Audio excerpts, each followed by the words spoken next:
Well, viewer, got a bit bored waiting for the paint to dry, as you do, so I set up a diesel fuel tank, a return,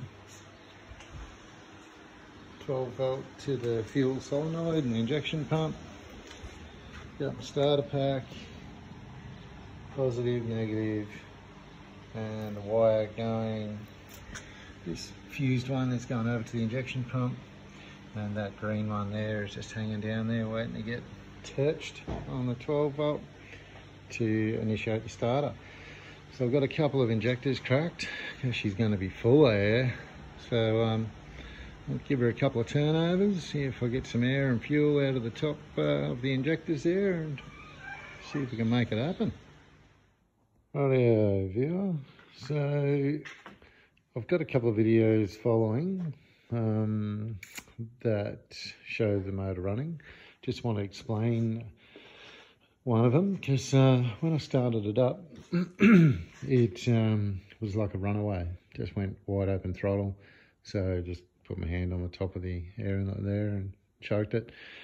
But it was because while I was cranking it over and bleeding the fuel, my little wire down here fell off for the power to the fuel stop on the injection pump.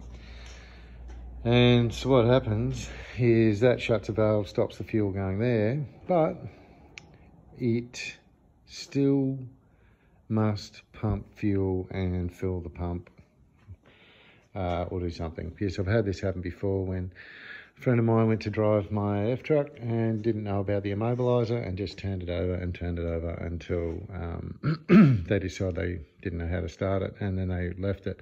When I went to start it, it revved its head off, had to keep turning it off, restarting it over and over again, smoked the whole street out, and eventually it just started up on idle.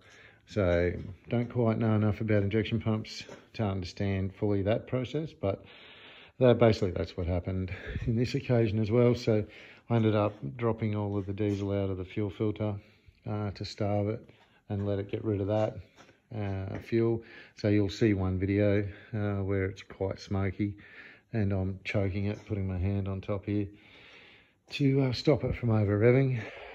That's what that's all about. So if you ever have an immobiliser or some type of electrical issue and you're not got power to that fuel solenoid, just don't keep turning it over, or when you do start it, get ready, it might go crazy. But anyway, as you'll see after that, video of it running, runs up fine, sounds good.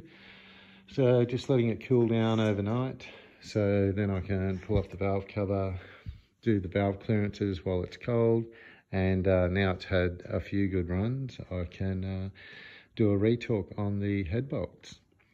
So yeah, that's looking pretty ready now to go back in once I've finished with the engine bay this week. So be in before Christmas with the way we're going.